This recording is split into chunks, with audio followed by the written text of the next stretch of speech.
রাষ্ট্রপতি নির্বাচনের প্রস্তুতি শেষ পর্যায়ে। আগামী 20 আগস্ট দুপুর 2টা থেকে বিকেল 5টা পর্যন্ত জাতীয় সংসদ ভবনের অধিবেশন কক্ষে বিরতিহীনভাবে ভোট গ্রহণ হবে।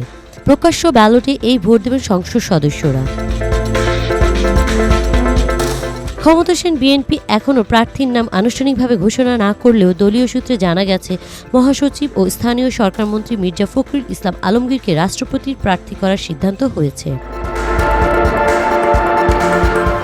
অন্যদিকে জামায়াতে ইসলামের নেতৃত্বাধীন 11 দলীয় জোট রাষ্ট্রপতির পদে এলডিপির চেয়ারম্যান কর্নেল অবসরপ্রাপ্ত অলি আহমেদের নাম ঘোষণা করেছে।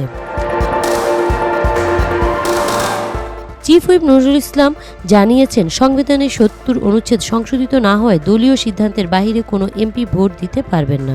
ভোট দিলে সদস্যপদ বাতিল হতে পারে। এদিকে আগামী 27 আগস্ট ত্রয়োদশ জাতীয় সংসদের তৃতীয় অধিবেশন বসবে।